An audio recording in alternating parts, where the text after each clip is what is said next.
Bismillahirrahmanirrahim. Assalamualaikum warahmatullahi wabarakatuh. Kami dari mahasiswa Universitas Trunojoyo Madura, Fakultas Ekonomi dan Bisnis, Prodi Manajemen.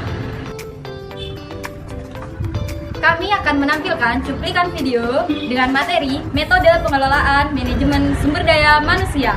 Mata kuliah sumber daya manusia dengan dosen pengampu Dr. Haja Iriani Ismail, DRA, Magister Manajemen. Semoga video ini dapat bermanfaat bagi teman-teman semua. Selamat menyaksikan.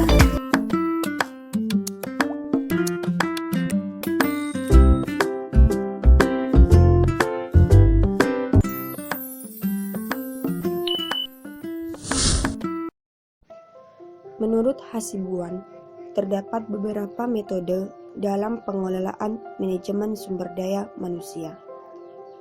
A. Perencanaan. Perencanaan adalah merencanakan tenaga kerja agar sesuai dengan kebutuhan perusahaan dan efektif serta efisien dalam membantu terwujudnya tujuan. Perencanaan ini untuk menetapkan program kepegawaian. B. Pengorganisasian. Pengorganisasian adalah kegiatan untuk mengorganisasi semua karyawan dengan menetapkan pembagian kerja, hubungan kerja, delegasi wewenang, integrasi, dan koordinasinya dalam bagan organisasi.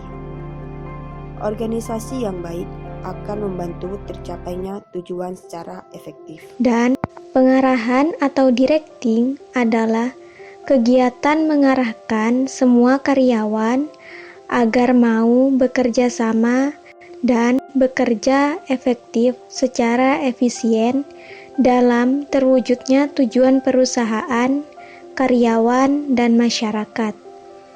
Pengarahan ini dilakukan oleh pimpinan dengan kepemimpinannya, memerintah bawahan agar mau mengerjakan semua tugasnya dengan baik.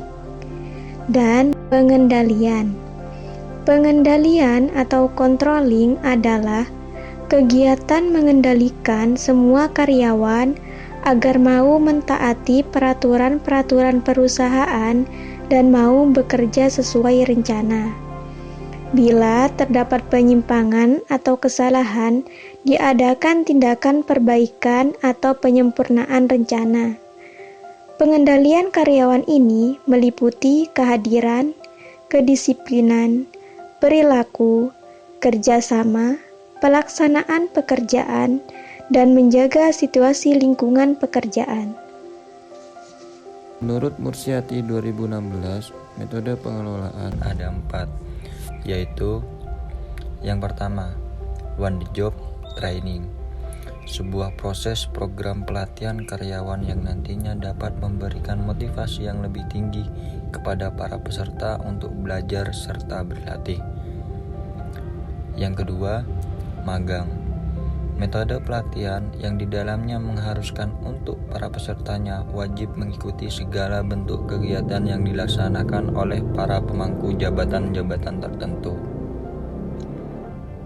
Yang ketiga, simulasi, metode yang dilaksanakan dengan menggunakan mesin atau alat-alat yang dibuat sesuai dengan kondisi dan situasi kerja yang sebenarnya. Dan yang keempat, job rotation. Dalam metode ini, peserta pelatihan dan juga pengembangan SDM secara berkala akan dipindahkan dari suatu unit kerja tertentu kepada unit kerja yang lainnya.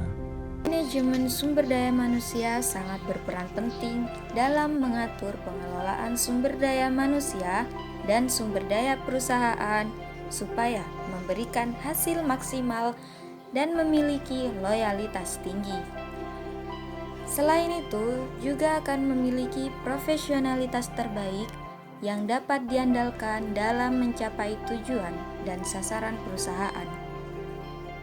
Setiap jajaran perusahaan harus menciptakan sumber daya manusia yang handal dan melakukan training, coaching, dan motivation pada setiap karyawan supaya mampu menjalankan tugas sebagaimana mestinya. Kemampuan inilah yang akan menjadi salah satu kunci kemajuan dan keberhasilan dari sebuah perusahaan. Bahkan, daya saing tinggi akan membuat karyawan siap dengan tantangan arus globalisasi dan membuat perusahaan mampu memanfaatkan peluang sebaik-baiknya. Dalam jangka panjang, perusahaan melalui manajemen sumber daya manusia akan diarahkan untuk memberikan kesempatan sumber daya manusia untuk berkembang menjadi pribadi yang berkualitas dan memiliki daya saing yang tinggi. Selain untuk kebaikan perusahaan, juga untuk kebaikan perorangan itu sendiri. Memperkuat produk unggulan di setiap unit kerja untuk menunjukkan keunggulan yang kompetitif dengan membangun keterkaitan sistem produksi, distribusi, dan pelayanan di dalam perusahaan.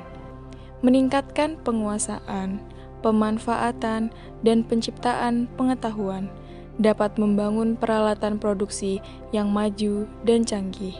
Melakukan reformasi manajemen administrasi secara sistematis dan terintegrasi agar tujuan perusahaan dapat tercapai dengan baik. Sumber daya manusia yang bermutu semakin dibutuhkan setiap perusahaan untuk mencapai sasaran perusahaan.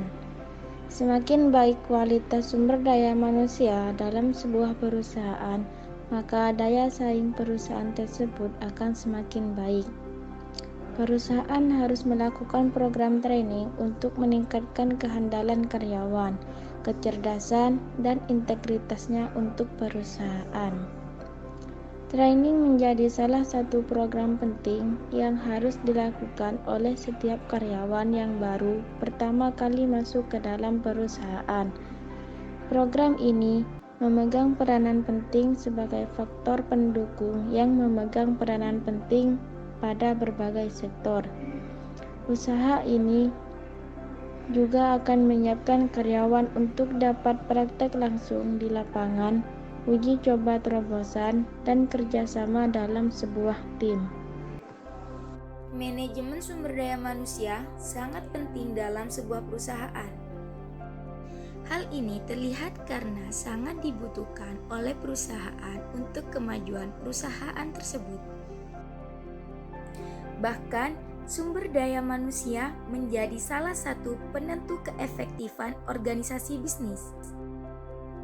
Keberhasilan bisnis menjadi salah satu tujuan dari pengelolaan manajemen sumber daya manusia. Perusahaan wajib memberikan komitmen terhadap karyawannya untuk mendapatkan kesempatan mewujudkan tujuan pribadi. Komitmen ini yang harus tertulis pada aturan dan prosedur dan pemilihan manajer yang baik, memperjelas visi dan misi perusahaan. Selain itu juga untuk membentuk tradisi perusahaan. Perusahaan wajib memberikan komitmen terhadap karyawannya untuk mendapatkan kesempatan mewujudkan tujuan pribadi. Komitmen ini yang tertulis pada aturan dan prosedur dari pemilihan manajer yang baik. Memperjelas visi dan misi perusahaan, selain itu juga untuk membentuk tradisi perusahaan. Perusahaan juga wajib mendorong karyawannya untuk terus melakukan pengembangan dan mengembangkan dirinya sebagaimana hak seorang karyawan. Pemanfaatan sumber daya manusia haruslah berlangsung dengan baik dengan perencanaan sumber daya yang baik pula. Dimulai dari pengaturan kembali dan penempatan sumber daya manusia pada posisi yang tepat. Menempatkan sesuai dengan kemampuan dan pengalaman yang dimilikinya, sehingga pemberian kontribusi karyawan dapat berlangsung maksimal. Hal ini menjadi salah satu tuntutan penting yang harus dikuasai oleh seorang manajer sumber daya manusia. Apalagi dengan perkembangan zaman dan pergerakan ekonomi, arus informasi dan perkembangan iptek semakin pesat membuat kualitas sumber daya manusia semakin dibutuhkan dengan kualitas yang terbaik.